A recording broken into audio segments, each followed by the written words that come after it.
Welcome to another edition of African Americans Ain't African, the talk show, the think show that proves without a shadow of a doubt that the so called African American didn't find his way to America locked in the trunk of a ship. I'm your host, the indigenous one. And tonight we're going to talk about a subject that is near and dear to us all. We're going to talk about our females, our mothers, our sisters, our daughters, our wives, our aunts, our nieces, our girlfriends, all of them.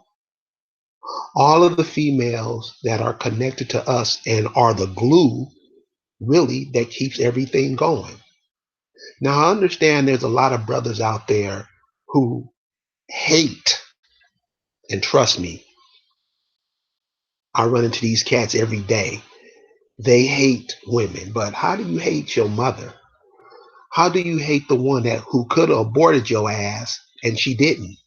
She gave you life. She gave you a chance to pick up where you left off. Because as we know, uh, as indigenous men, we haven't we haven't checked the system that keeps us in the position that we're in. We attack our women instead of attacking the thing that keeps us down, and we fight each other as usual. And you know me, at African Americans Ain't Africans, we have no time for bullshit. We are being wiped off this planet. But I find it strange that as males, we attack the females. So they're stressed, we're stressed, everybody's stressed. And instead of coming up with a solution for the problem, we just constantly attack each other. And like Bobby Wright said, we're at the point now, man, where we're almost wiped off this planet. We can't stand each other. We don't think at all. Not everybody. I'll say about 10% of the people do, but most of the people don't think. All we want to do is attack each other. And one of the things that we do is we attack the females in our community. We look bad to the other men around the world who's coming over here in our home taking advantage of us because we haven't set up nothing. All we do is argue, bicker, and fight with each other. Well, tonight we having a sister. We're going to have a sister to talk about that. And she's going to let us know how important, just how important females are to the community, how they are important to us, and how they should be treated. Listen to this, sister. This is a very important subject because we don't talk about it enough. We always like to talk about how our women are strong. Strong, they're more than strong. Strong haven't gotten us out of this position that we're in. Shouldn't the men be strong? So I'm going to bring this sister on right now and let her rip. Take notes on this. Pass this on to the younger sisters in the community that's coming up. Pass it on to the babies because this is information that we need. Aina, welcome to African Americans Ain't African. Thank you. And thank you for this opportunity to be able to share with our folks. And thank you for everybody that made the time to be present this evening to fortify your mind and your body and all that. And hopefully, you guys take this and share with other people so that this could just continue to be a ripple that continues to spread. Okay. So, tonight, like Harry said, I want to be able to really put out there why we're important and some of the reasons why we're disconnected as a community, and hopefully some ways that we can bring those connections back together and strengthen our communities and really be able to build. And it really is going to begin with the women. I mean, I feel like we could clearly see with man being in charge where the state of our world is at right now. I mean, I don't think, I mean, it doesn't look like things are really growing. Things are being torn down and not, flourishing like it should, like it's supposed to have been. It should be now. Um, so this evening, I did want to touch on our connection with nature, our connection with the moon, our connection with our planet, with our Mother Earth. And I know for some people it starts sounding kind of witchy and oh no, it's voodoo and all that stuff. But really, this is the source. And people want to get to talking about sorcery, but sorcery is just about connecting with the source, which is the elements that exist in our earth, in our planet. And just like we have water that's running through our Mother Earth, the rivers, that's the blood that flows through our veins. And so, you know, it's our connections just go so deep, so deep, and we're just the cosmos and our planet. All right, so we we I wanna start by discussing our womb and how our womb is is the reflection or a replica of Mother Earth. Okay, so just like I just mentioned that the our veins and the blood that flows through our veins is like the water that flows and supposed to be flowing clean and pure on the Mother Earth. Our womb is also a replica of our Mother Earth, just like our Mother Earth gives birth and life and goes through changes. So does our womb. Okay, so does what happens in within us, and so does our ability for being able to have children, our ability to have our intuition, just creativity, all of these things we give birth to. Okay, men, women, they all of us, we start there. Okay, I there's a there this subject is so profound and so deep. I'm really trying to be able to stay focused, but there's just so much. I'm not going to be able to cover it all in one show and one night. But this evening, at least, what I did want to touch on is our connection to the moon, and let's just start with our cycle. Okay, our menstrual cycle. Some people they refer to it as their period, which for me, if we just kind of sit and think, why why do we call our menstrual cycle a period? A period. What is a period? I mean, a period is the end of something, the end of a sentence, the end of, an argument. I'm done, period. And then walk away. Why would we refer to something that is the beginning of being able to give life and the continuation of it a period? And so it's really important that we really, really check ourselves around language. And I'm not saying that I'm perfect at this, I am still learning. But just sometimes when we sit and really think about things like why do we call and say what we say? Why do we call things what we call them? So just wanted to put out there for us to think why do we call our cycle a period? Okay. When it's when the beginning of it is the beginning of being able to give life and for us to continue to have children to be a projection of ourselves in the future. Okay. I We I have a question. This it was something that you said earlier, and I didn't want to forget this. You Okay. were talking earlier about sorcery being connected to the earth and all that surrounds us.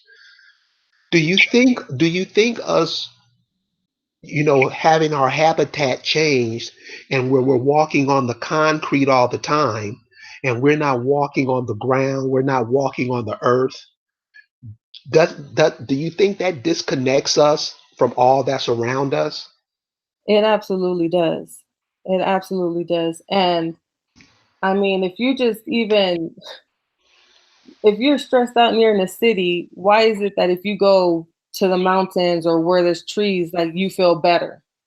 Something helps to connect within you that relieves or purges that energy. But definitely, if you even just take your shoes off and feel the earth, which not many of us has done. I'm not trying to get my feet dirty, but just feeling that vibration, it's cleansing, it's healing, and I mean, it's a way when we're feeling a certain way just to be able to allow that energy to go down into the earth. I mean, this is what a lot of other people are doing that we're not doing or not doing anymore.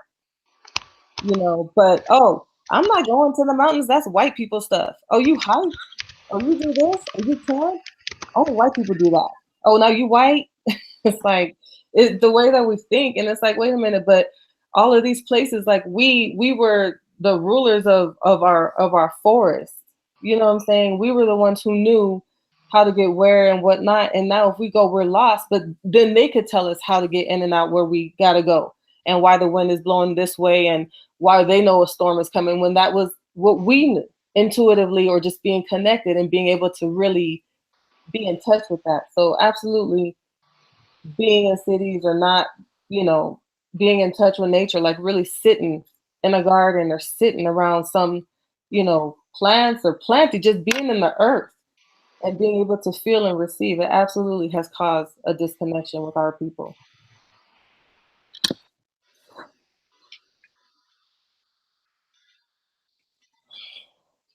I mean, because we're not even really acting like, and this isn't for everybody. I don't want people to, if the shoe fits, wear it. But we all can see what's going on in the world today and how the people here are affected by it. And it doesn't look good. So when I say, when I'm talking about what's going on around us, don't take it personal. I know that's one of the things that we like to do, just take stuff personal. If the shoe don't fit, don't slip it on. But I noticed with us, we're not even acting like we're part of life. We act like we're in a death cycle, and a perfect example would be that flat earth theory. Could it be that all we don't even walk on heels? We don't walk at inclines and declines to see that the earth isn't flat. Hmm. We just take on these ideologies, and these are other people's ideologies. What does that do to us, in the long run? Along with disconnecting us, it really leaves us in a state of really not of dumbness. I mean, I don't really know where to come to say, to sound better than that, but just really of being dumb and of self-destruction, really. I wanted to comment too. I did not mention that I am a preconception, birth, and postpartum doula, and so this birth work and connection and to earth and all of that just is very, very big to me, and I'm sure many others out there. And so with you having asked that question about um, not being connected to nature, it's really important for us to know too that when a woman gives birth, they take a look at your placenta.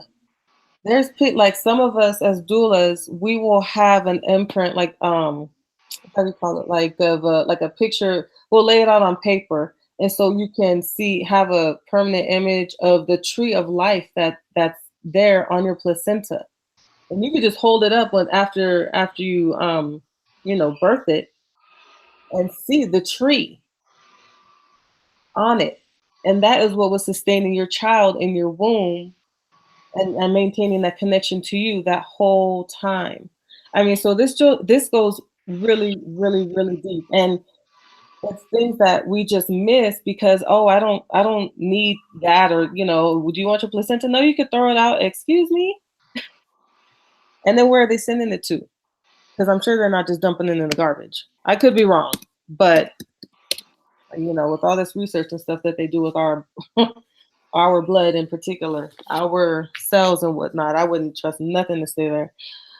or even be birthing in a hospital for that matter. But that's a different topic. Um, but I did want to just kind of touch on that, and I would like to come back and do a whole thing on birthing and all that, and traditions that we need to bring back to our people. But um, you know, just with what you had mentioned, Carrie, too, about how to bring some of this healing back, to bring some unity back with amongst our people, is so with this moon cycle and with our connection to the moon, and I'm speaking for women in this point right here, we are so disconnected emotionally with our bodies and with the rhythms. Like, I'm not talking about the Gregorian calendar, but with like a 13 moon cycle, like with the actual cycle of Earth, the actual cycle of the moon, and seeing how are we feeling, what's going on. I mean, are we even aware that each when the moon is full, it signifies something. When the moon is new, it signifies something. And how do we keep that constant state of balance in our lives with the cycle of our home, of our planet? Um, I mean, some people, you might get kind of irritated and irritable before a full moon. And so when I see movies with the werewolves and stuff and how they get all, they start changing and getting some kind of way. Why is it at the full moon that happens? Why? So for some people, and myself included, like, I tend to get a little bit irritable. But it's a certain energy that's going. It doesn't make it bad. It doesn't make it that it's good. It's just something to notice. Like, oh, I need to really check myself. I need to be aware of what I say, how I'm saying it to people. I need to be aware of what I'm thinking, and how I may be coming off to other people that I may not want to be coming off to, like maybe my children or my husband, or just something energetically to be able to check into. Um, Another thing that I want to point out is with the full moon, and I'll get into our menstrual cycle because I know it touched on that. But with the full moon, if we notice some women, why is it that a lot of women tend to go into labor with a full moon? Why is that? What's going on with that? And we'll know, and hospitals know, like, oh, it's a full moon, there's going to be a lot of births tonight. So if the women are close to being due, that's usually around the time that they will go in, and they will be more full than usual. Okay.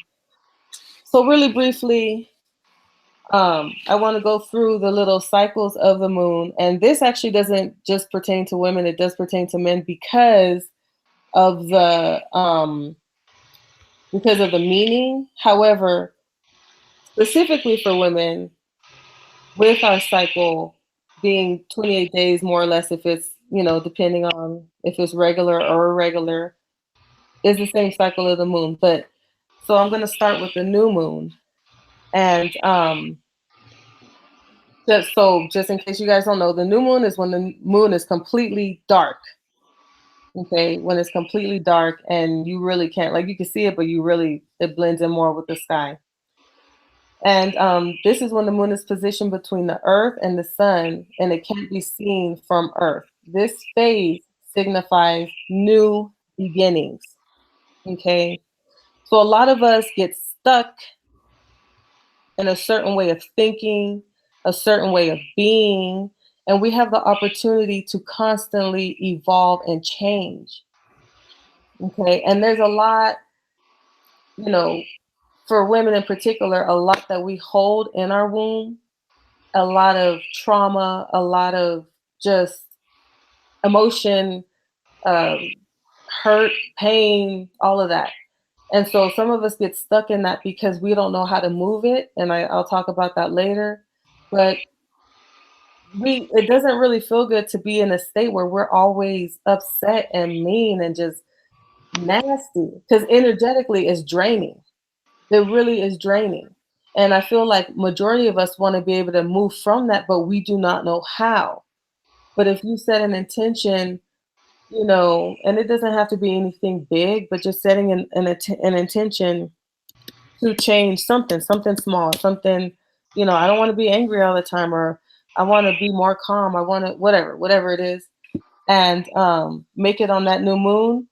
When it goes through the whole cycle, by the time you have the full moon again, that's when there should be a manifestation, or at least the release and sealing of that intention that you made with the new moon. So you're holding yourself accountable, and the moon, right, is holding you accountable to what it is that you're wanting to work on and change. Okay, then after we have the waxing crescent moon, okay, and that's the growing, and it means less than half of the moon is illuminated. This phase signifies intention. So you have your new beginnings, and then you have your intentions. All right, and I'm gonna describe how this also relates to our cycle in a moment. But like I said again, this goes for men and women. If you're just feeling like you want to switch and change things up, or you want to set new intentions, like these are the times to really try to follow, because this is when you're going to have the greatest manifestation of that.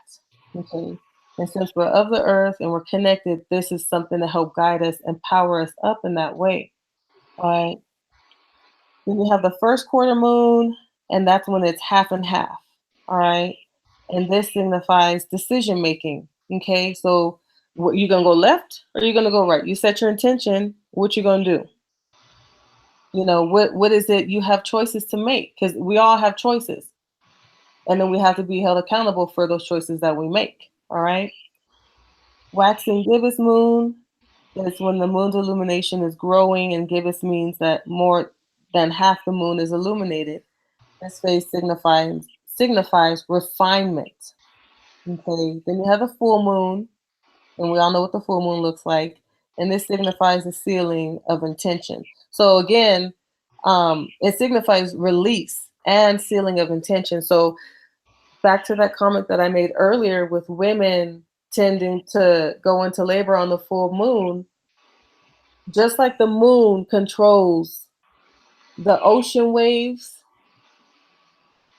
okay, the amniotic fluid that's in our womb when we're carrying a child, that fluid that surrounds the baby is salty like the ocean. And so if the moon also has control over the ocean and we're connected to it, it's also connected to us and can make that happen. And then also what happens with contractions, they come in waves, they come in waves, and they come in waves. And so, just things for us to like really think about, just, how and what, but just really things for us to think about. Moving on, we have the waning gibbous, which signifies gratitude. Third quarter signifies forgiveness, which is big. Okay. And I'm sorry, the third quarter is when it's half and half again, but the other side. This is big because a lot of us have a hard time letting go and forgiving, and that emotion will sit and rot in us and will make us sick. And so this is why they say when you forgive, it's not necessarily for the other individual, it's for yourself. Because that energy needs to move. Because if you're just sitting there with it, at first it's just the energy, then it turns into something that you can actually see or feel. Some people you can smell, they're just rotten, you know. Excuse me. Then after that, you have the waning crescent, and that one signifies surrender. And then you have again the new moon. So this is a cycle, as I mentioned, that pertains to all of us as men and women, that we can be very intentional about constantly changing and looking at ourselves in the mirror and how we want to grow and change and evolve. Are we being good to ourselves? Are we being good to our community? And are we setting those good examples? What could we do to change? And it's hard. Sometimes we're so used to being a certain way, or somebody criticize us and we don't want to hear it, but it may be something we need to look at, and it's only going to make us better. It's only going to make us better, and to be able to be more united as a community. As far as our cycle goes, again, if we're going to a 13 moon calendar, excuse me, I need some water. If we're going according to a 13 moon calendar, it would be 28 days. So for women, They say that we live longer because we menstruate, because we have a menstrual cycle. So we have the opportunity every month to be able to purge all this energy, everything that's been cooped up. We have the opportunity to be able to release it, to purge it from our organs. And we have to know also that each of our organs corresponds to an element in earth as well as an emotion. Okay, so the liver's anger. So if you see somebody that's angry and all the time, their liver is that, but that's, I'm not gonna go too deep into that, but it and it corresponds to wood, trees, and whatnot. But anyway, um, so if we're very intentional each time we have a moon and kind of reclaiming some of that sacredness of that time, again, it's instead of looking at it like something that's not, how do I say? Well, like anytime it comes, we're like, oh, I got my period. Again, that word period. And we're complaining, but I really feel like that stems from, excuse me, I need to drink some water. But I really feel that stems from how we were, what we came in, how we were, what am I looking for?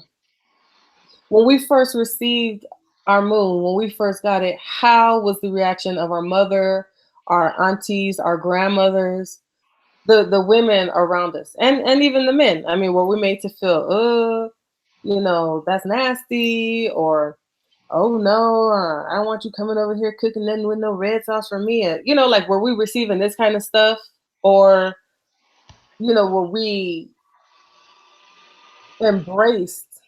And I have to say more. I mean, and I could be wrong, but more likely than not, we didn't have any kind of special ceremonial recognition for this. And this is big. Again, why would we call something that's a continuous of life, a cycle, a period? And so I really feel like it's important for us as women to start creating or bringing back traditions that and creating ceremonies around this, because it is uh it's a rite of passage. It's a transition from a girl being, a girl to a young woman. She is now entering a phase where she can give life. That's big. But it's not ever celebrated. It wasn't celebrated with, I remember when I got mine, it was just a weird, like, but nothing made it feel special. More what you get, more what you get is like, oh, well, you better get on some birth control, or you better not be, bring no babies up in here. Like, this is the kind of stuff I feel that we hear, instead of like, this is beautiful, and have a talk about, protecting yourself and being ready. However, it's not something that's bad. Like, being pregnant, having a baby is not bad, because that's, again, a continuance of life. It's a continuance of us, and we really need that, especially now, so that we can continue to exist. Um, I think all that bad stuff, and it's like a sister in the group saying women are cursed according to men. And a lot of men say that they take that Christian view of it. A lot of indigenous brothers, they take another culture's religious ideology and stick them in their group.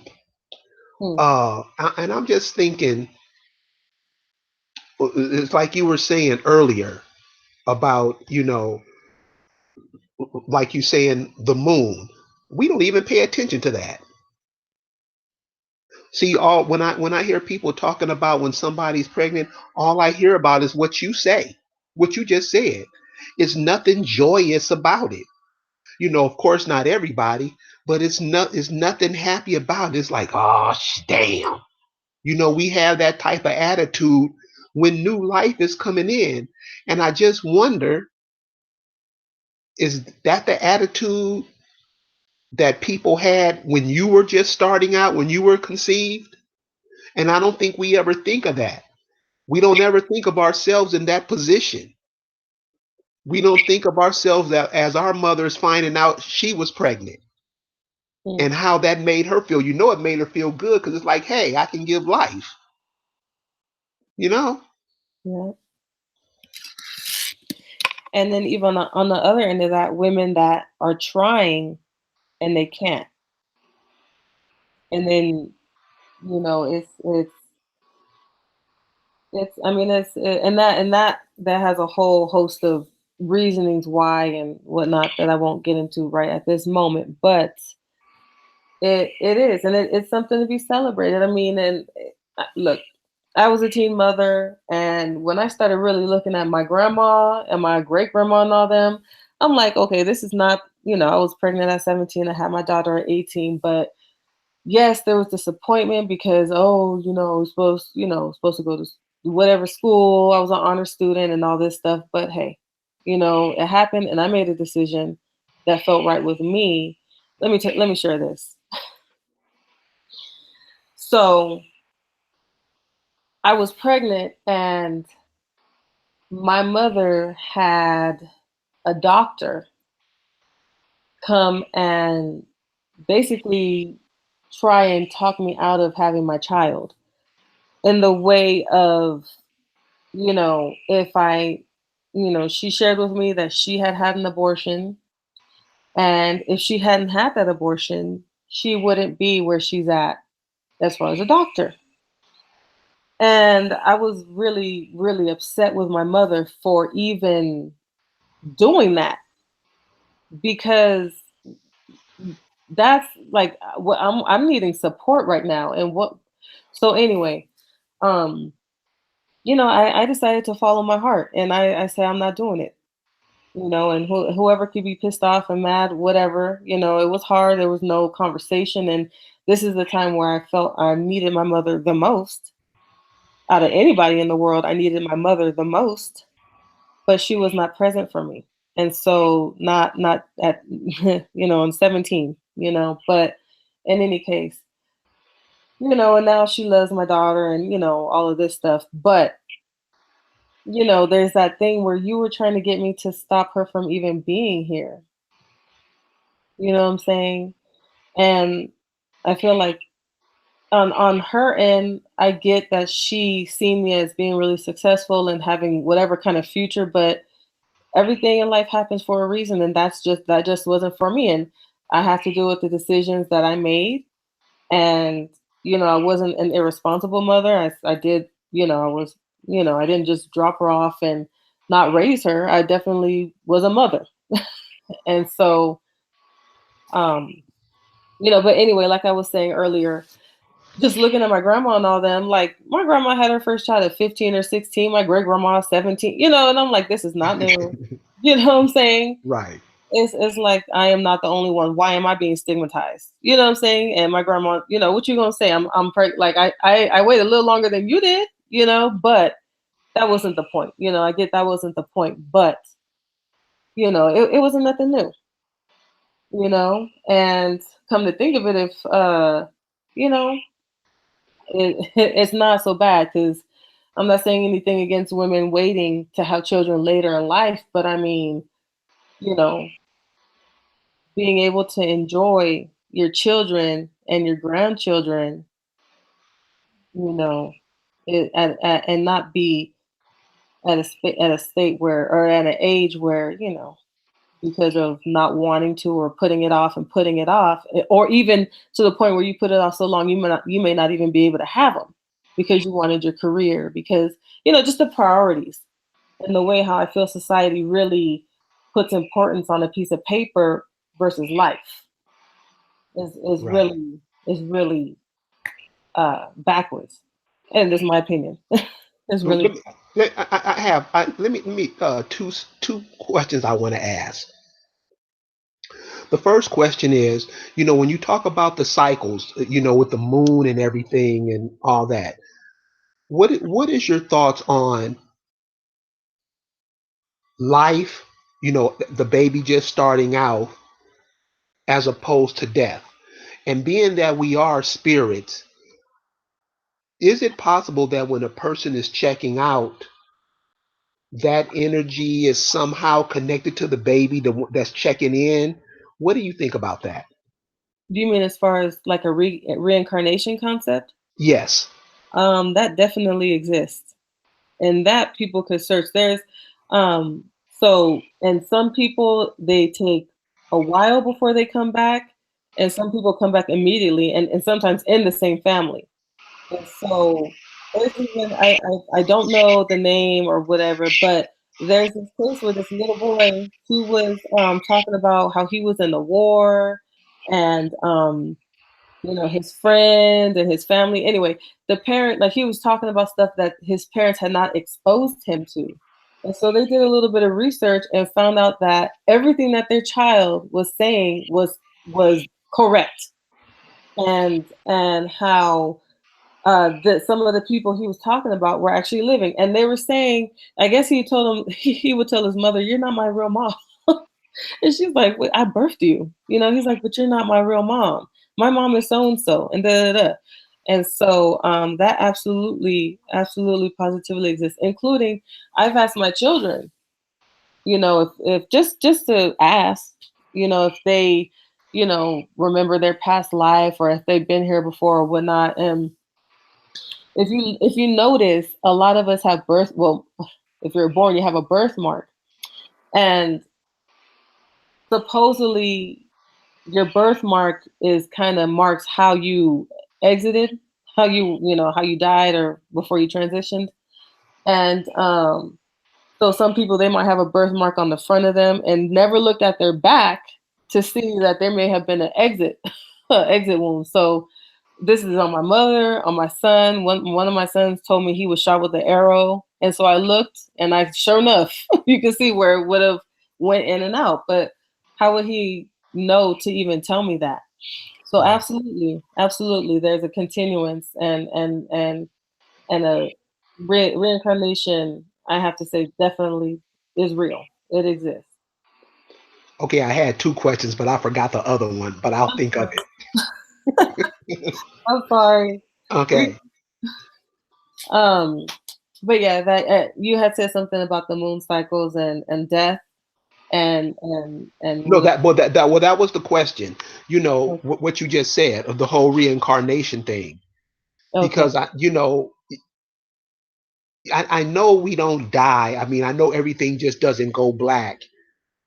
And I know there and life is continuing. And as you were explaining the phases of the moon and how that energy keeps it's a constant movement, like you were talking about the oceans.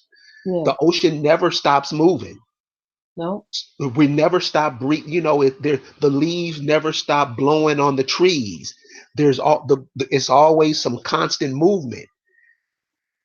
So and looking at that and looking at nature, because I try to correlate everything with nature in my life, because I know we're connected with it somehow. Everything. At everything. We're connected to everything, and I'm gonna share this too. I know a lot of us, when it comes to bugs and spiders and all that kind of stuff, like when we see it, we automatically want to kill it.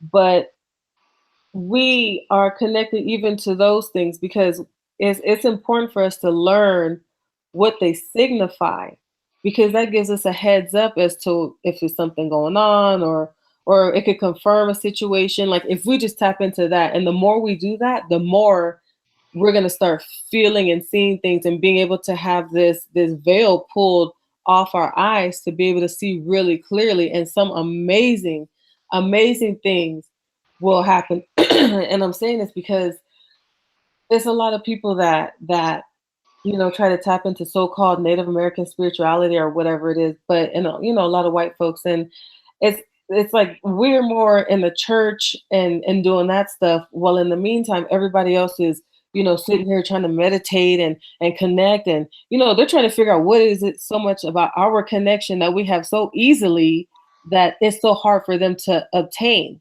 and do. So they sit here and will study and learn, and then tell you some stuff that's ancestrally yours, but we don't even see it. or own it.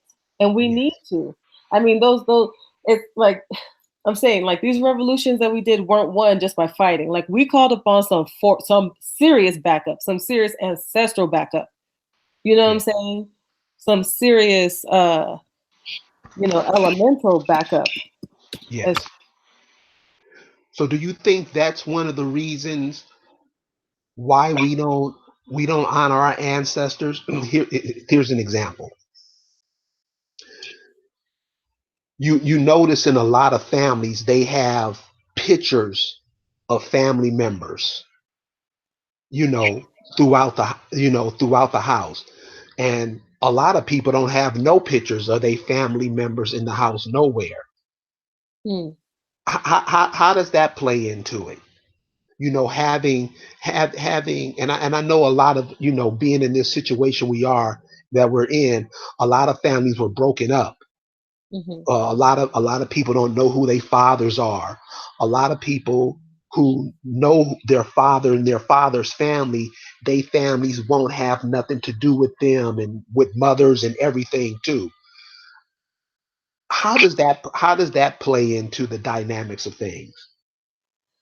I mean, it causes a disconnection if you don't know your people. I mean, just you could just see people who don't know their father. They have an emptiness, and it's like a longing for something. They feel not complete. And the same if their mother was not there. And so, not being able to feel love, that affects your self esteem. That affects so much. So then you react in a different way. You know what I'm saying? So if these folks didn't have a father or don't know that side of their family, or if they do know them but they're not accepting of them because of you were the product of you were the love child, or you know what I'm saying, like these kind of things. But instead of taking that child in and giving it love, it goes the other way. So it's looking to fill that void with something, and oftentimes it's something negative. So that's why you have these folks out here shooting and killing people because they don't have that guidance. And I have to say, um, I had a conversation with my mother, just like, a lot of stuff that's going on in New Orleans where she's from. And just how they're saying, like, after the storm, I mean, it was already crazy out there, but after the storm, it just got worse with these kids, what they're doing out there, killing each other and all that. But I was like, but if we think about it, a lot of this was really, really systematic. And if I'm going too far off what you were looking for, Carrie, let me know. But Oh no, you cool. okay, so a lot of it was set up in a way for things to be this way. So I remember, like, at least I'm an '80s baby, so I know even for me, like I still grew up with yes ma'am and all of this stuff, and putting a handle on people's name before you address them. You know what I'm saying, or how you address there was no first name basis and all of that. And if you see an elderly person, you help them. I remember looking at there's this woman crossing the street, and I'm looking like nobody's gonna help her. I'm on the bus, and there's this elderly woman, and even another time a pregnant woman, and these brothers are sitting there. Didn't nobody get up, and they were younger, but I'm looking at them like y'all ain't gonna get up and give her your seat. Like, where's that respect? Where's that? You know what I'm saying? So I had to really think. I'm like, you know what? Like, what is going on? Because when I was growing up, was unacceptable. It was unacceptable. And so, I had this discussion. And I said, well, but we have to really think about it. So when our people were moved off their land or voluntarily gave it up, whatever the situation was, okay, and when we were in the country and then moved to the city, okay, we were not growing our own food. We weren't self-sufficient. So what happened? We had to go there, be dependent on a dollar to bring food. So that removed the mother sometimes from the house to have to go do things. Then what else happened? They flooded our communities with drugs. So then you have grandmothers and mothers that are hooked on heroin, that are hooked on crack and all this stuff. So they're not guiding their children appropriately because they're not present, because they're being controlled by this drug that has a hold over them. You know what I'm saying? And so then there goes that disconnect. So all of the guidance that they may have received from their grandma or whatever, now that's out the window. So no, they're not passing nothing down to their kids or grandkids, and their kids are only trying to figure out how to survive. And so, you know what I'm saying? And so then you have these grandkids of these, folks that were on crack, but then there's that big gap of wisdom and guidance. And I'm not saying this happened with everybody, but with a whole majority of us. I do have to say, I mean, I feel like a lot of us can say we know somebody that was smoking crack in our family or still is, someone that we had to lock up our purses, someone that we had to make sure that, you checking your stuff, make sure wasn't nothing stolen, and even the trauma furthermore, if it's not heavy drugs like that, the alcoholism in our communities, it's like a way of without knowing it that we're trying to like numb a lot of that pain and don't even really know how to name it, because even then some of us were probably born with it just from what our mother had gone through. You know what I'm saying? And so it like I was saying, it just causes so much that we could clearly see, and it's so that love is not present. Some of these kids needed, to feel wanted, but no. And then what happens? You're raising your kids, calling them motherfuckers and bitches, and so they go to school, they're not feeling like they're worth nothing. At home, you're calling them all kind of dumb, you dumb up, all this stuff. Where's the words of love that make them feel wanted? So if that's what they're getting from their mom, like that is not cute. It's not cute, and they need to feel like they belong, like they're a part of something, because it's our community that makes us, feel, helps give us strength when we know at the end of the day we have our folks with us, and they're supporting and helping to, as a community as a whole, move us forward. Like the whole interest isn't just in one, but it's in everybody, because we know if they move forward, we're all moving forward. But that's not the way we think. It's I. What I'm gonna get, what I'm gonna do, and leave the rest behind, as if you could truly make it on your own. And how long is that gonna last? So I don't know if I went off too far on that, but no, you're fine. And I just want to say to the people in the chat, thank you guys for keeping it, clean, and paying attention to what this sister has to say, because really what she's saying, it affects every single last one of us. It affects every single last one of us. Us, our children, our mothers, our grandmother, because the sister said one word, and what she's saying is that cycle, this cycle of life. And I think sometimes we opt out of it for whatever reason. But that cycle of life, we're all a part of it. And if we treat our children how she say, a lot of us treat our children like shit. A lot of us treat our parents like shit. We treat our wives and ourselves like shit. Smoking crack. You've been smoking crack 20 years? Are you crazy? So I think we have to look at ourselves and what is our job in that whole cycle of life, and stop looking at your mother all the time, because shoot, she was probably messed up. Something probably happened to her, because I know a lot of sisters abort because they have no support. Exactly that. And the dude that they with, baby, go get that abortion. I'll pay for it. We don't honor life. We honor death, and wonder why we getting our teeth kicked in. That's why. We not cool with life. We cool with death. We on the death spiral. So pay attention to this sister, because she's saying some stuff, man, that we should be hearing every day, instead of clicking on that remote control. I'm sorry, Ina, go ahead. No, it's fine. That's exactly like you said, how we don't support each other. If our community supported each other as much, if we knew that auntie or whoever's going to be there.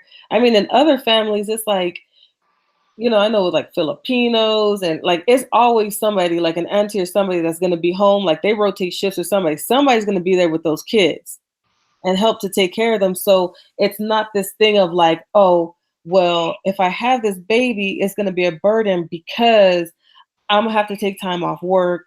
I'm not gonna get that much maternity time. Then I gotta find a babysitter. And it like the way how everything is set up, it's like, why have a child? It's back it's like so backwards here instead of supporting. And in other places you get a year off and they pay you. I mean, and this is in European societies, but so if that's not what's done here, how can we create that for our people?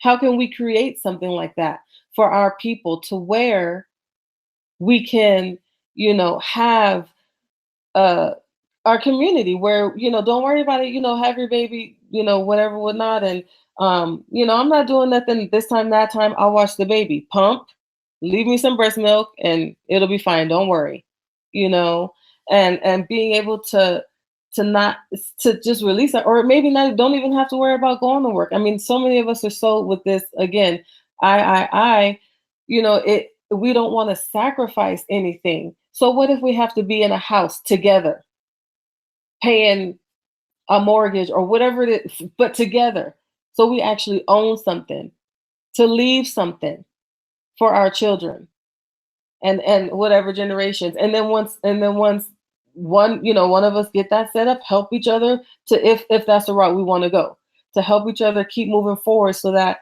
we have something. And it's not, oh, if I can't pay my rent, I can't, so why don't we, I get a room, you get a room, I'll cook, you cook. It takes a lot of stress off when we work together. But everybody's so, oh, me, I, and want to just be worried about themselves, when it's a lot easier when we work together. It's a lot easier. And again, when you mention about the mothers and 20 years and don't worry about her, that's a part where the forgiveness comes in, because a lot of us go through things in life that we're still carrying now from our childhood. We got to let it go so we can heal. And especially women. I mean, men too, if you're carrying it, I mean, once you procreate with a woman, and if that's in your system, that's passing through somehow in your sperm. But especially for women, if we're not working through that, our child is absorbing all of that, all of it. And so it's like a lot of trauma that they are being birthed with. So when they're coming out into the world, everything that made up their little body, their brain, and everything is carrying a part of what you were not able to move or heal from or forgive someone for.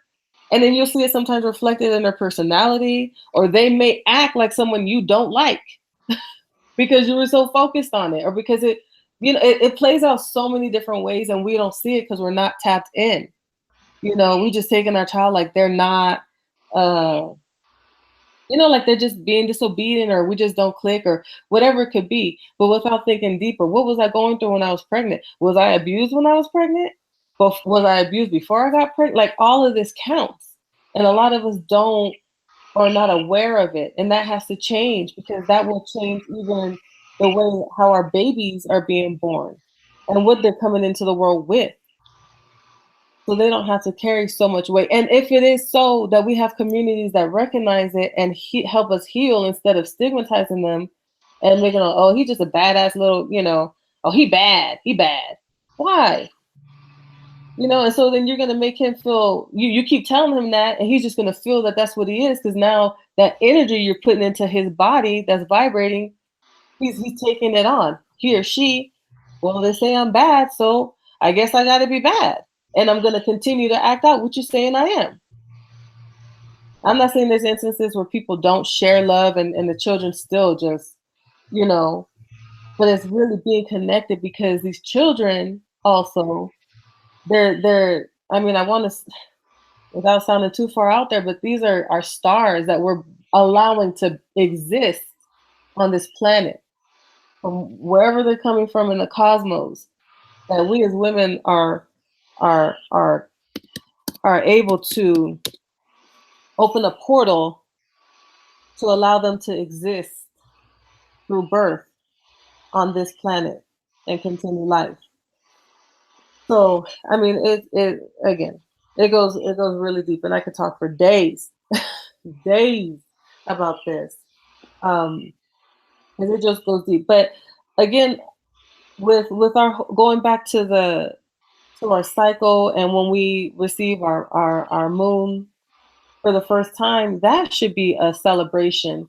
And amongst other tribes, I think like the Navajo and all that, they do this big thing where they give the girl like jewelry, and or they put their jewelry on her. It's like a big thing.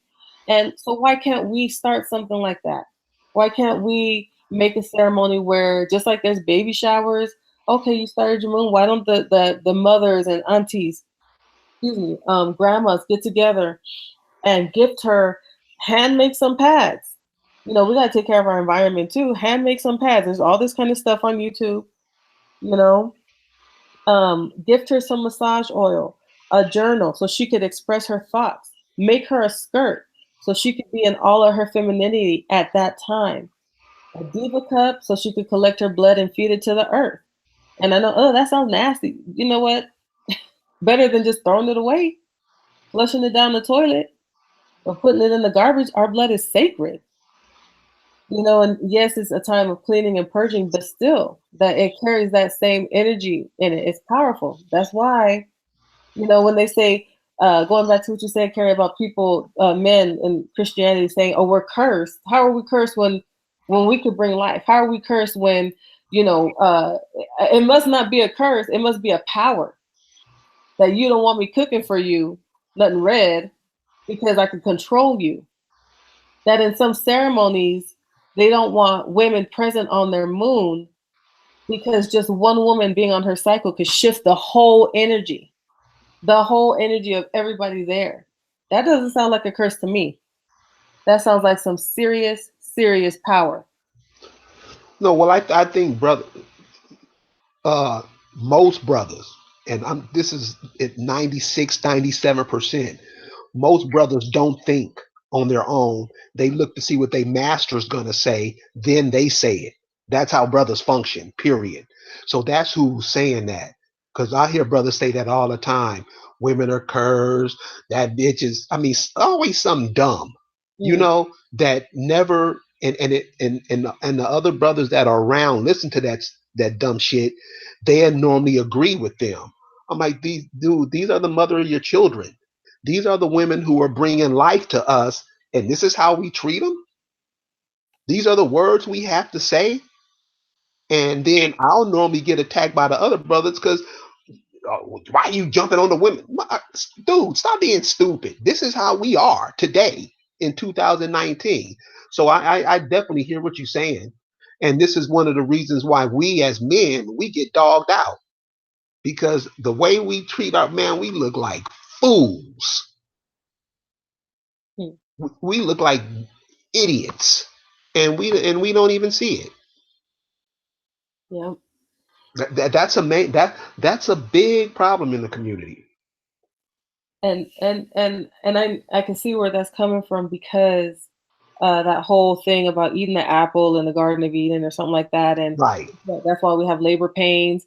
But again, and this is as a doula and having birth children, it's an intense feeling, and yes, it comes in waves, but that does not mean it's a curse. Some women are able to birth and don't feel like no pain, and so a lot of this comes from what we're told. Oh, it's gonna hurt, or not having support, or emotionally certain things that are going on with us, is why there's that tension. Because if we surrender and just allow the process to just happen, if we have the right support, if we have the right folks that are telling us right, if we grow up in a good way to where we're reclaiming these traditions, it doesn't have to be. And then again, what we see on TV, is super dramatic, and it's intense. It is an intense, birthing is intense.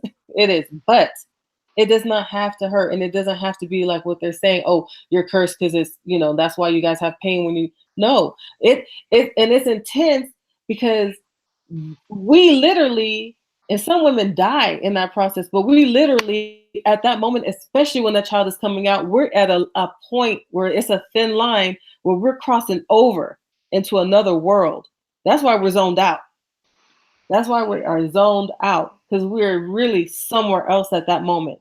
But if we're allowed to just let go and give in and trust in our body to just do what it needs to do, it's not bad. It's not bad. And I can say that even from personal experience. being a doula and birthing my children, with my last one, I really was in a space at some point where I was just focused on the baby coming down and just opening and just being in that space. I felt nothing, and then something happened and it brought me back and all over, and then I was feeling everything all over again. But it's real. I'm not just saying it just doulas and you guys want to make things sound all no, it's real. When you have the right people with you supporting you, and you can work through your traumas, and you can work through things that you're holding on to, and your body can relax,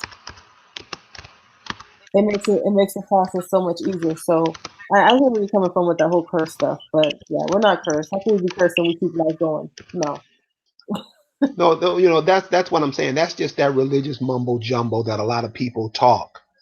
Uh, but I've just wondered, do they ever think that they were in that position of them being birthed? See, that's why I don't get it. It's like, but you were in that position at one time. Exactly. So how can you hate it? How can you talk down on it? What if you were in the position? Oh, that's what I want. That was the question I had. Okay, so the word cycle is staying in my mind. Okay, so let's say you're about to have a baby and you're an asshole to that baby.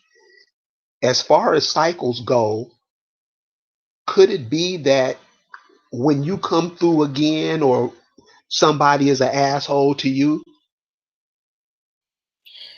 Yes, because karma and things like that happen. But even let's not even take it out of when you die and come back. That father or mother that was being an asshole to that child may be the very person that's gonna help them when they're old and can't do nothing for themselves. Right. So I've heard that several times. oh yeah. And I mean and if the child has a heart, they're gonna do it with love and compassion. If not, they're gonna be like, aha, payback. Right. So we don't even have to wait till you transition out. But yes, it We have does happen. we have a question from Marlon P. He wants to know: is there any advice on how to be a blessing to our wives during her PMS?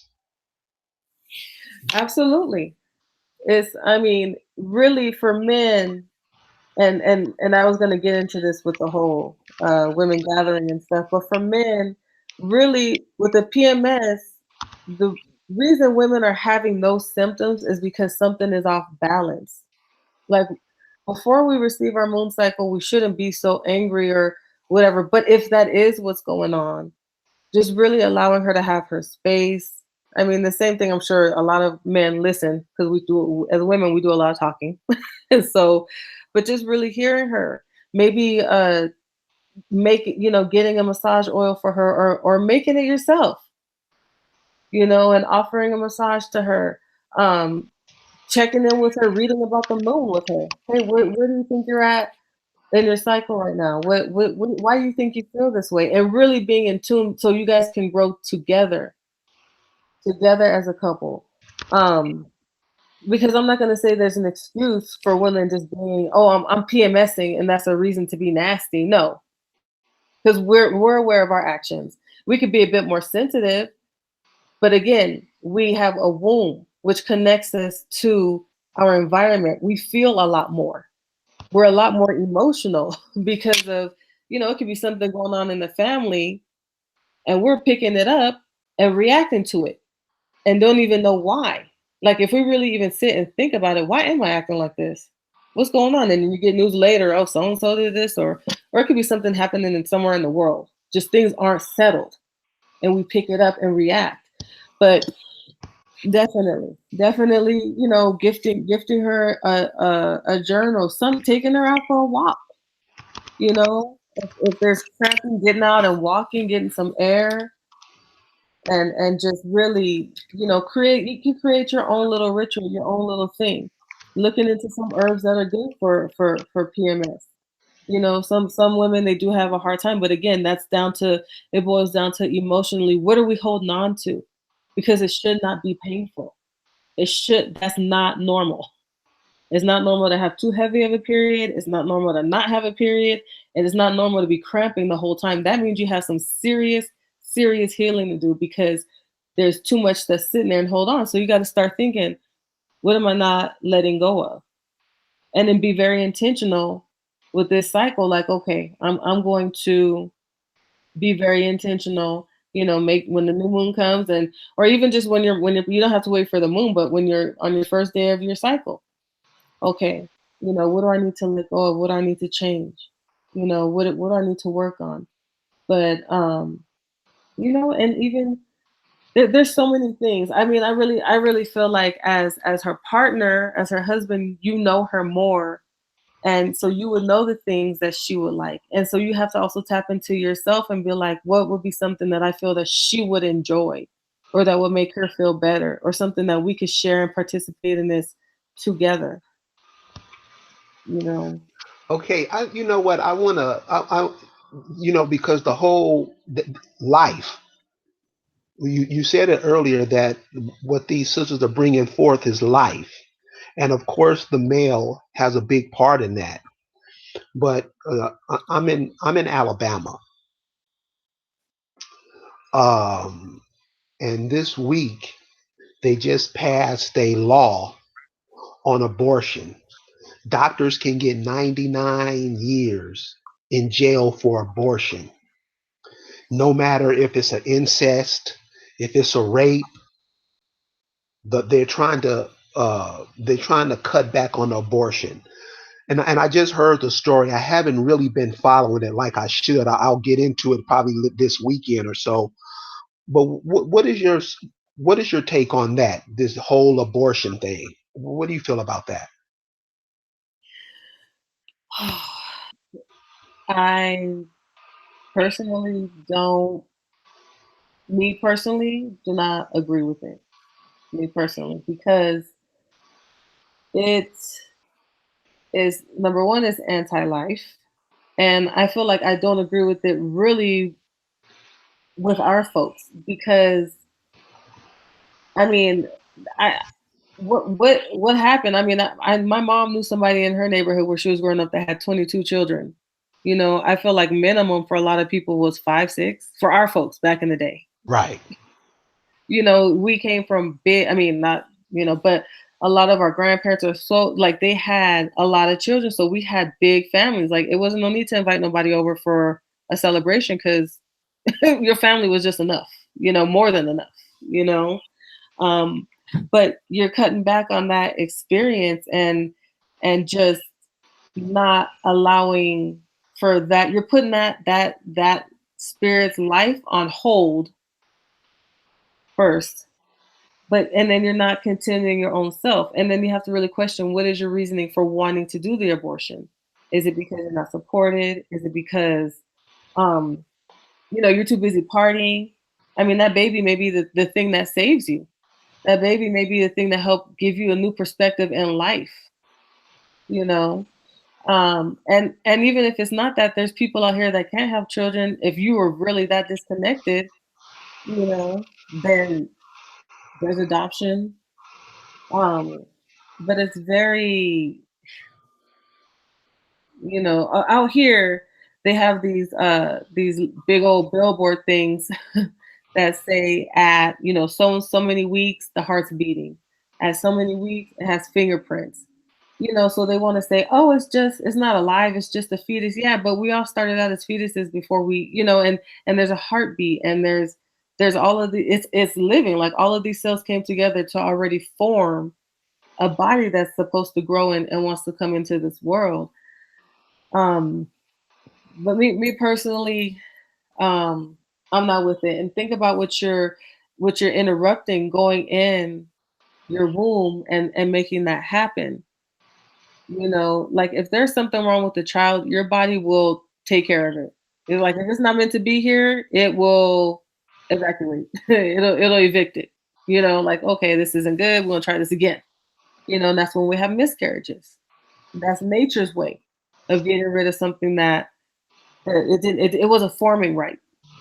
You know, but I mean, just even think about when we go into the earth and we start cutting stuff down or ripping stuff up. I mean, how does it look after? Just it's not the same. Yeah. So Yeah. imagine how that's reflected in our womb. Like some women may be able to have more kids, but some may not. And then you made a decision to do something that now affects you for the rest of your life. It's I had a sister that told me, this is a elder sister too. She said she can still feel herself getting her first abortion when she was 16 years old. that's that cellular memory. I That's was like, damn. yeah. But um here's Eugene Page says this, and this is interesting. Eugene says the money has a lot to do with why people aren't having a lot of kids anymore these days. And that's funny because I was reading. My grandfather died when he was 108. So when he died, the newspaper did a little write up on him. This cat had 14 kids and was making 27 cents an hour working in the coal mines in Alabama. Mm. And so when Eugene says money has a lot to do with it, 27 Yeah. 27, I know it was back in the 20s and 30s and 40s. I know it was back then, but 27 cents and you got 14 kids? Yeah. How in the hell is that money? But they did other things, like they grew their own food. They had Exactly. their own animals. They made my grandmother made the best fig jelly ever.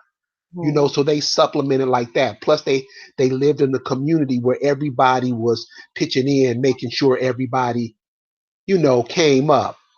Yep. And that helped a lot. And now we don't even have that. We don't even have that safety net anymore. And I mean, if we really put things into a different perspective, like you said, back then, yes, we were on our land, we grew food, or that we were self-sufficient, so we can have kids and know that we were taking care of them by our hands. Because if we weren't in the garden, nobody was going to eat. Right. Mhm.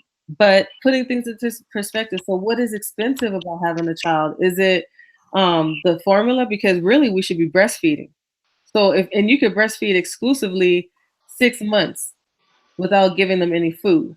And as long as the mother's producing enough milk, I'm saying, and the baby's, gaining weight and everything. So, okay, so let's cut out the formula costs. The baby grows, that's fine. I mean, but these are things that if you have community and folks, and if you're on your own, I could see like, okay, well, how am I gonna do this on my own? I don't have community, and I can't just start forming folks to help me with my child, like bringing folks together to help me raise my child. But what are really the expenses? Like an extra mouth to have to feed? I mean, so where's your money going? Are you cooking at home? Or are you buying food out? Like really people have to reevaluate where their expenses are going. Do you have a car that requires, like you have a Mercedes that needs, maintenance, and just to maintain that, even if it's an older car, the parts are outrageous, you know what I'm saying?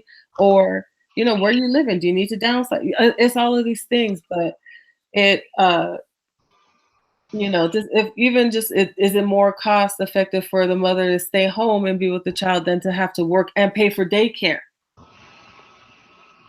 So when we really look at things, what is really costing that much? And then your lifestyle. So if it's city living, would it be better to live somewhere rural, and start growing your food? Like where's your money going? And why do you need the money to do what you're doing? So when we really start looking and thinking about these things, how expensive is it really?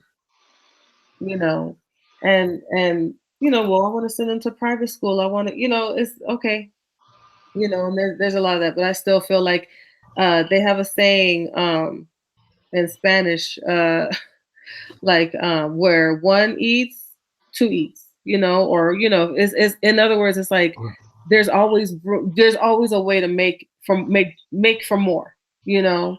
Um, in Louisiana, it's like, oh, if extra folks come over, you got to baptize the gumbo, add more water. In Cuba, when I was hanging out over there, more folks that came over and they were like, put more water in the soup, échale más agua en el caldo. And it's like, in other words, stretch it. because there's more people here. So, Right. and it's just, I feel like people make excuses. Oh, it's too expensive. And I'm not saying that he's making an excuse.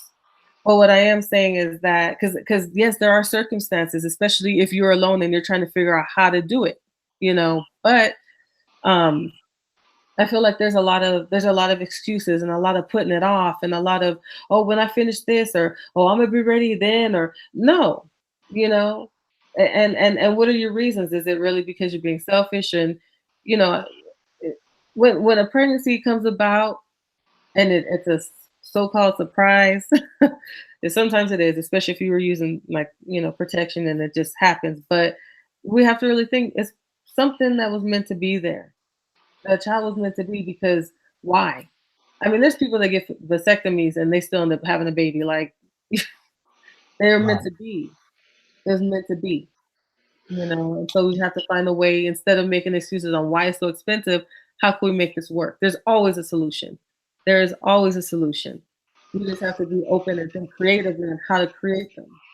You know? Miss Red says, and I want to, and she says something, and I want to hark back onto this because you brought this up earlier too, when you said we can go to YouTube and find how to make our own diapers. Um. And Uh. she Pat. said we can still buy our diapers and wash them. And she was saying formula isn't even healthy. This is we're going to stay on that subject for a minute, but this is what I want to ask you. Do you think that us not being connected to the breast, does that have some kind of play with the child as they're growing up? You're just sticking a nipple in his mouth instead of the breast. Yes, because when we breastfeed, so we have to know that the breast milk is made up of blood that's, transformed however the body transforms it. That's creator's work. But it's knowledge that's being passed to our child. There's so many things that's in breast milk that is not in formula. And she's right, formula is not good for our children. It's not. My mom, when she started breastfeeding me, she tried to give me some formula. I broke out in a rash, and then she tried to give me some soy stuff. No, but it's specially adapted for our children, and it's good for the brain. It just has it. I'm sorry, my screen just went blank 1 second. So it just has so many things. Again, um, in certain traditions, they share, like, breastfeeding is passing down knowledge. So you're not just feeding that child to nourish it to survive, but you're sharing, like, just knowledge and history, DNA, just so many things that's going to help form that child, their brain. I mean, even if we look at some children that were breastfed compared to not being breastfed, I mean, just look, you can see some of them is kind of like they're a little off, and not all of them, because some of us we couldn't breastfeed and whatnot. But I mean, just really looking, like, was there a disconnect there? Where was that bonding time? That time, a lot, like my aunties and them, they were given a shot after they had their child. Why are we giving shots yet? And back in the day, not too far from then, but back in the days, we were wet nurses feeding these other people's kids. Why did they want our breast milk? She just had the baby. Why do they want ours? What is so special about what we carry with us in our DNA, in our genes, that they felt okay to be able to pass that to their children so that they can have it. In the meantime, ours may not have been able to receive that same nourishment. But So do yeah, you so do you think that's part of the culture for us to really hate ourselves like that, so we don't? Because I mean, every girl I talk to, and I see that they have a baby. I always ask them, are they breastfeeding? And they all say the same bullshit story. It hurt. It hurt when they suck. I'm like, stop lying. Everybody says that. So are these, well, I don't know what you would call that. Are these scenes set up in our community where we don't breastfeed? Are doctors telling women, oh, if it hurts, don't give them this formula? What is being done to make these women not want to breastfeed? some women are being encouraged. I mean, I feel like things have shifted where they have a lactation consultant come in and help, but this is where our community needs to come in and be supportive, because it's essential that we breastfeed if you can. I mean, if you have a STD or something and you cannot, you know, you got to do what you got to do, and there's other ways to make, formula that's not milk based. But in any case, um, yes, and if the baby's not latched on properly, it does hurt because I mean, they will tear up your nipple, it'll be cracking, and I'm sure any mothers that's breastfed, they were like, yes, However, But isn't that the job of the mother to yeah. teach the baby? I mean, So no, the baby actually, the baby knows. There's I mean, the baby knows how to latch on. Like, if we even get out the way, I mean, if we look at animals, like, they just kind of go up to their mom's boob and just and then they get on. You know what I'm right. saying? They latch on. Babies, human babies do the same thing.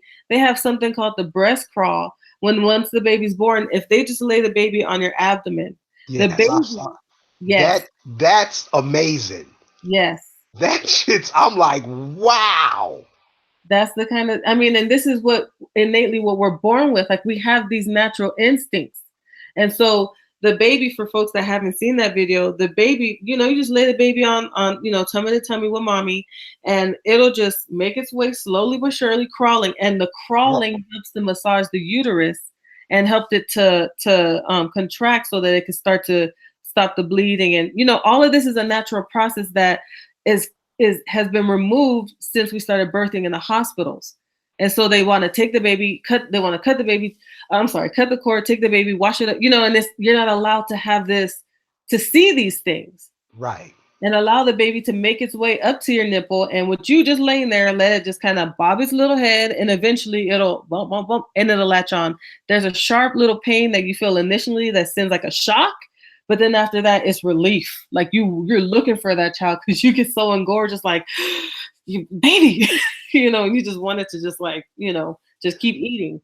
But you know what? That's to me. I mean, this is just me. I could be wrong, but to me, that going back to that, you know, what do you call that? When you come back reincarnation. Reincarnation. How does the baby know how to do that? How does the baby go? And I know they probably can smell the milk or whatever, but just to be able to do that. That's nature. Yeah. That's nature. That's stuff that we're born with. And when we are told things don't exist, or we're being programmed to not be connected to that, then we don't remember it anymore at some point. And then it doesn't become anything that's kept up with. But yeah, so I mean, having doulas or seeking support so that you can continue, because I've seen a lot of moms that they gave up. Oh, it hurt. They'll say the same thing: it hurt too much, or I couldn't get them to latch on. And it can be kind of a hard, difficult process. But how it's have someone that knows that's a profession. I want to say a professional, like a doula or a lactation consultant.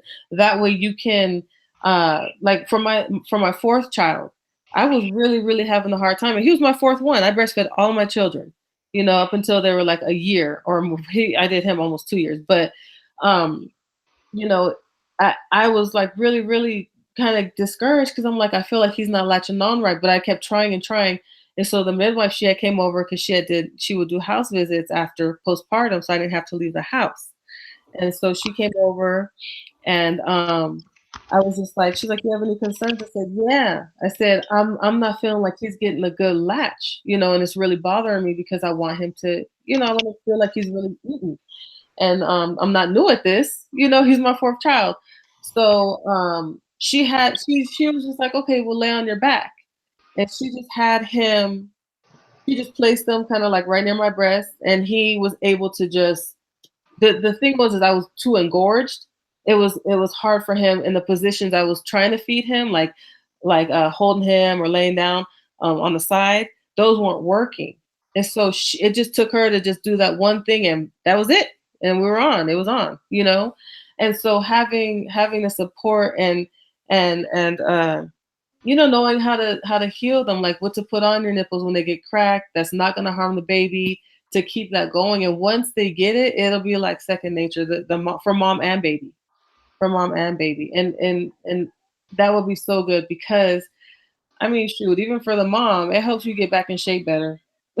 You know, I mean, quicker. You know, it helps to contract your uterus back down to size, and it's just it's a way in how creator made us for the baby gets nourishment, our body starts to go back to what it's supposed to, so it doesn't stay open as much and starts to close back down because baby's out, you know, and Right. and all of that. And another thing I want to be able to share with folks at a later time on your show is postpartum care, because a lot of us aren't aware that after we have a child, we are very, very open. That's why our senses are heightened. We can smell things like from like, how can you even smell that? I smell it, you know, very sensitive, but we're still very open. And so there's ways to help kind of protect us in that, like, especially within the 40 days after we give birth, and the importance of wearing something on your feet so that the cold doesn't get in your body. You know, all of these things that we're not connected with anymore. We just think, okay, we could just kind of do whatever. And no, it's time to heal and time to really take care of yourself so you don't get sick. You know. Yeah. Let me ask you this, because because I look at this whole birth thing. I mean, it's amazing. Um, I lost my train of thought that quick. Keep going. It'll come to me. Yeah, it's It'll okay. come to me. But just with the postpartum care and really bringing back traditions that like um I studied acupuncture and I really try to connect a lot of that with our indigenous knowledge here. Excuse me, and like right after they have babies, they give the mom like a certain soup. There's certain things that's immediately given to help replenish their blood, to help, so that she's not anemic, and so that she's has the right nutrition for herself and for her baby. There's just so many things, and I'm like, dang, and just what they're being fed, and little ceremonies that even they do, and I'm like, okay, so when we go home, what kind of support do we have, and even speaking about that, the first time I even knew that people even really came and helped take care of you was when I had my daughter. My neighbor, who was she was Mexican, I didn't know she was going to do this, but when I came home from the hospital with my daughter, she was like, oh, okay, you're home. She came over and brought a feast of food, a whole feast. And I was like, oh my gosh, you did not have to do that. Thank you. She's like, oh no. She's like, this is what you do when someone has a baby. You have to her, it was just expected, like, so that I don't have to worry about cooking. And it's like things aren't, you don't have to worry about none of that stuff. It's being taken care of. And this is where, again, if we have our community, anybody, and even as a doula, I'm like, look, you have your child, there's certain things you do and don't have to do. You don't have to feel like you need to answer the phone. Leave a message on your voicemail and say what the baby weighed. Everything's fine. Baby's healthy. I'll call you when I'm better. Like, don't feel obligated to have to do all that stuff. And the people that have come into your space, they have a role.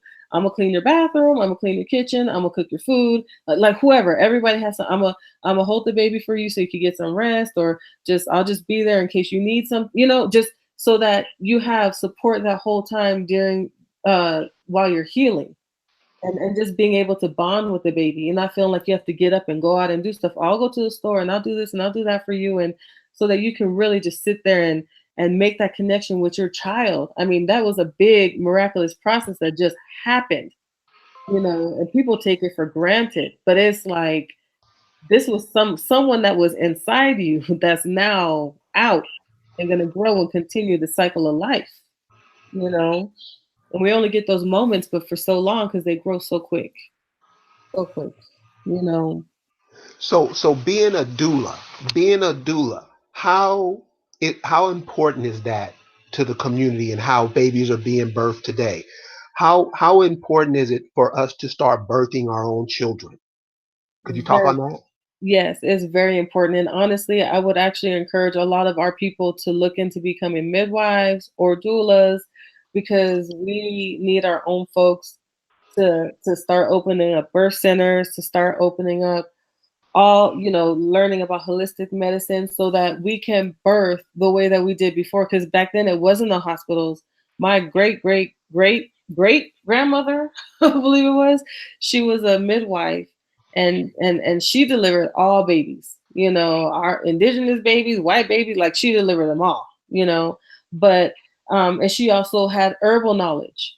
So she was very connected and knew how and what to do. So it's doulas and midwives are extremely important because it takes the medical part out of pregnancy because pregnancy isn't anything if you're healthy, which we should all be taking care of ourselves.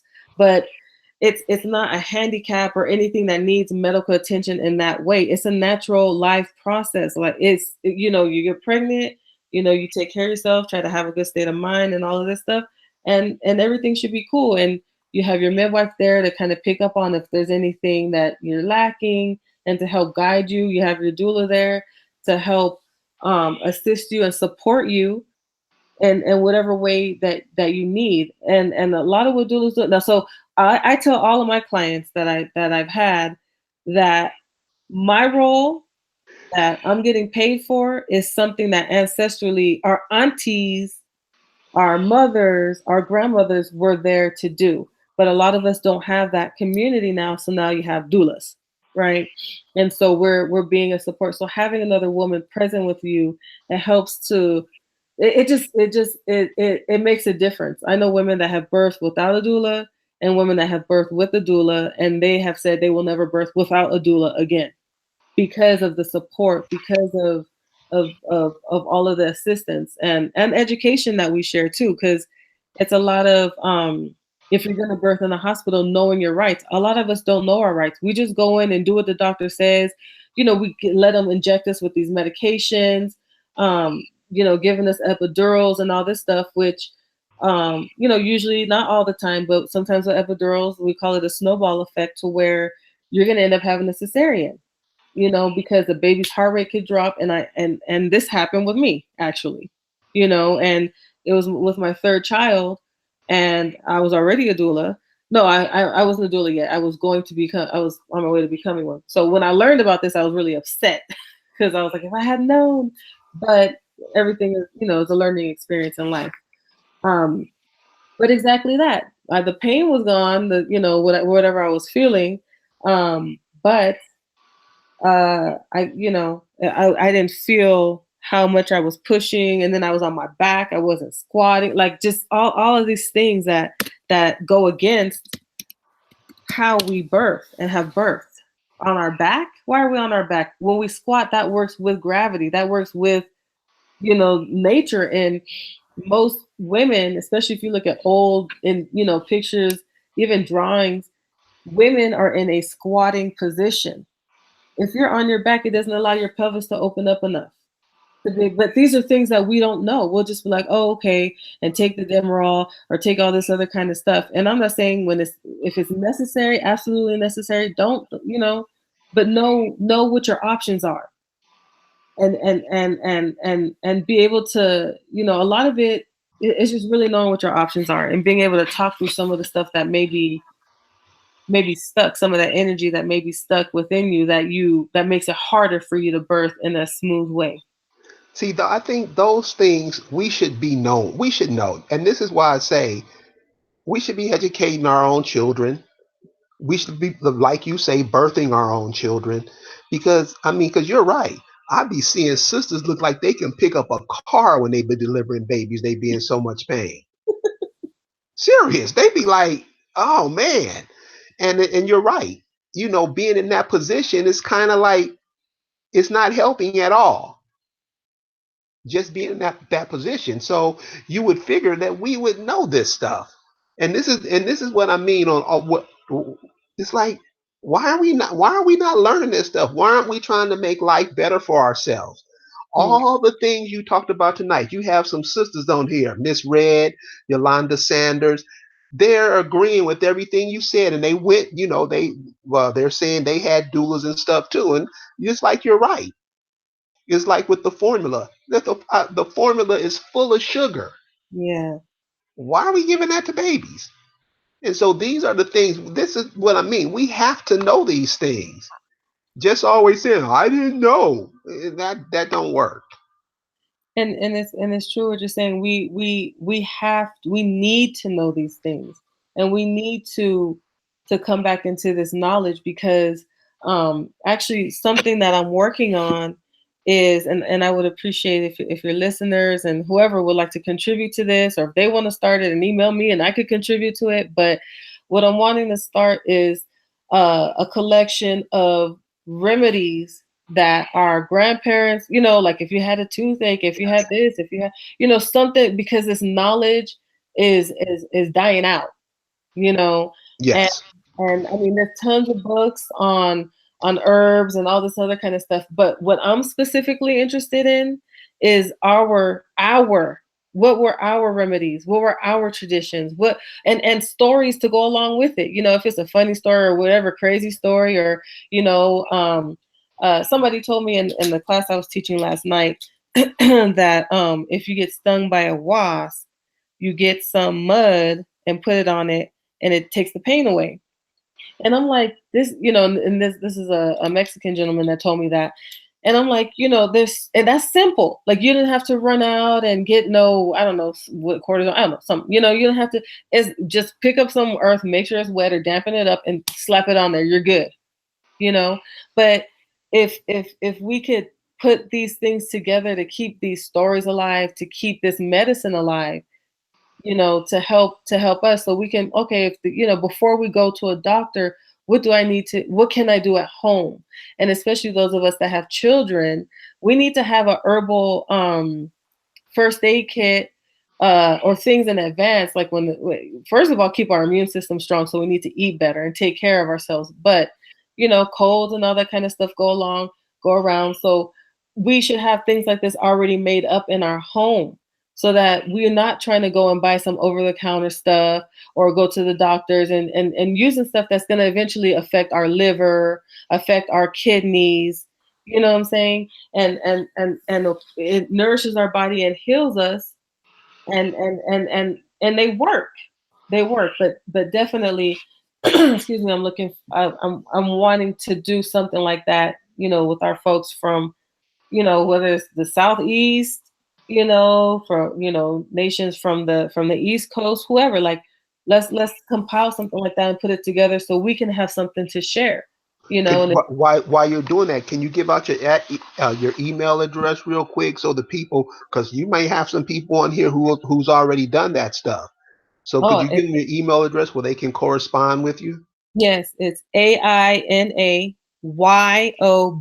like boy, O, at PM dot ME. AIN, like Nancy, AYOBO at PM.me. And so that's a good email to be able to, and I would love, and even if someone else has done it already, or somebody wants to put it together and they want to sell it. I mean, these are the kind of things that we can start putting our money towards, and supporting each other, and being able to help build, and keep that kind of stuff going around, and make another version of it, or extend, and being that I'm saying that, I want to really touch really quickly on us as women. And I feel men need to do this too, because men have a lot of pent up stuff that they need to be able to come into circle and talk and share about. But as far as like the coming of age ceremony for our young women, and I feel like at any age we can do this, or even if a woman is having she's having cramps, so like having a circle for that, like, what's going on, sis, let's talk about this, because obviously something emotional is going on, and maybe gifting her something. But if people can make pads, if people can make salves, oils, soaps, candles, you know what I'm saying, and be able to give these as gifts, that's us creating. And if somebody gets really good at it, they can sell it, and we could, someone like, okay, they want to put it up on the site, and we can support each other in that way because we're spending our money on all this other stuff. Even if a lot of us are going holistic and doing things, we're still spending money for people who, in my observation, are taking herbs from our land and making stuff out of it and selling it back to us. I'm like, no, we need to be growing our own herbs, harvesting them, making our own stuff and selling it. And if they want to buy it, fine, but we support our own folks so we can make ourselves, we can start building amongst ourselves. Excellent idea. Doreen Rogers asked, what's the difference between a midwife and a doula? Okay, so the midwife, she is able to do all of the medical stuff. She could check vitals. She can actually do like the vaginal check to see how dilated she is and all of those things. So she's able to do more of the so-called medical aspect of it. And the doula is more emotional, physical support. Like we could do massages. Some of us we can suggest herbs. We can do, all of those things, sharing information and educating and advocating and helping the mother come up with a birth plan because, with how or a birth idea, with what she wants, what she doesn't want, and, just be supportive for her on that end. And there's been births that I've attended where I was more on the side and her partner or her husband was doing more. So I was guiding him to be more involved. So sometimes we're just there to make sure things are cool or just to have a presence. Some people, they just sit there and they'll pray. They'll just because some women, they don't want to be touched, you know. And just providing comfort, hip squeezes, because sometimes you can feel a lot on your back. So we do more of that stuff, but we're not doing vaginal checks. We're not doing vitals, none of that stuff. We're not palpating the stomach to see what position the baby's at. That's not what we do. In the future, at some point, I know that midwifery is in my path. However, I would encourage a lot of any women out there that may have somewhat of an interest in it or know someone, please encourage, especially as women of color, please encourage them to go into this path so we can start opening our own centers and taking care of our own children in a trustworthy space. Could you give your email address again? Because that's a good idea. And do you teach that? I haven't taught. I mean, I could share knowledge and teach certain things as far as a doula, but being a midwife, no. No, But but I'm saying being a doula. I mean, yeah, because you never know. You might be around a woman who's about to deliver and they need someone, oh, that you has know? happened. That has happened. Not to me, but amongst doula sisters, they have shared that they ended up because when it's time. You can't say wait. You Right. know. Yeah. Um, Here's my question. Uh, I've been seeing on YouTube and a lot of YouTube videos women having babies underwater. mhm. How does that work? So it's the births that I've attended that were actually able to get in the water. I can tell you that it's like they were in a whole different space. They weren't screaming or they were calm, as if I feel the water holds you depending on how big the tub is or whatnot. But the water, it's like if you get into a pool or the ocean and the water it supports you and it helps to bring all those sensations at a different level. From what I've observed, it helps to calm the mother a lot more. It's really relaxing and very beneficial if the moms can get into the water and be able to birth that way. And I mean, in some of them, I seen like, wow, it was like everything was kind of like slowing, and they got in that water. The water can slow things down too because it can be relaxing, but depending on where you're at, some of them like, phew, the baby just came right out, like shot right out. I'm like, whoa, you know. Okay. The question that I wanted to ask you a little while ago, and I forgot it. I have it now. When the baby's in the mother's womb, the baby is in water, right? Yes. It's amphibian, I would say, because it's in water. Okay. How did how how does that exchange take place, or how come we can't breathe underwater when we come out of that? Well, when they birth babies in water, it's not like they drown, but maybe because they're going straight from the womb to another source of water.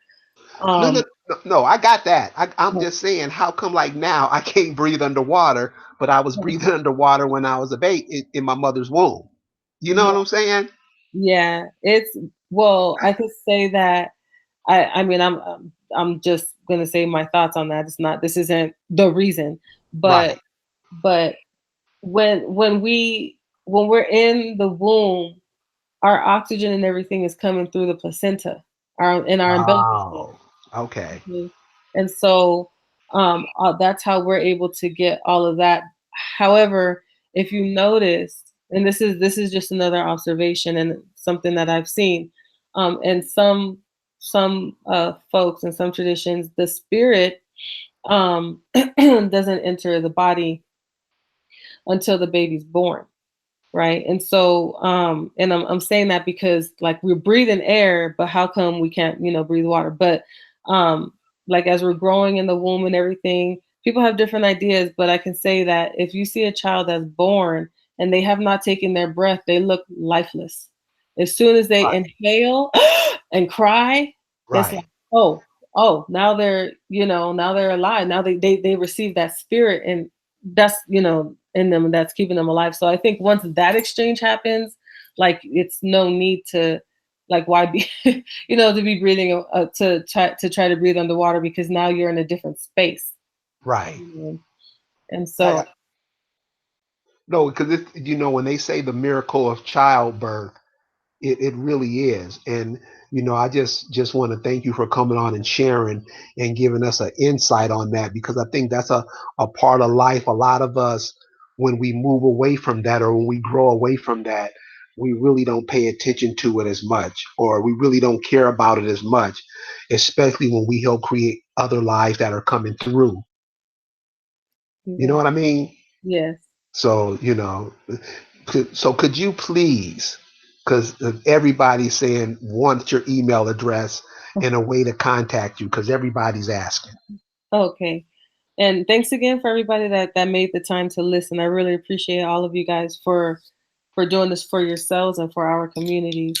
So Aina, and then the email is AIN as in Nancy, YOB like boy O at PM like Mary .me. So AINAYOBO at PM.me. Listen, Aina sent me a page long list of stuff. So we're gonna have her back real soon. We're either gonna do it this weekend, because I know everybody, is off work in the weekend, but we're gonna try to do it real soon to get her back, because it's a lot of cool stuff that she didn't cover.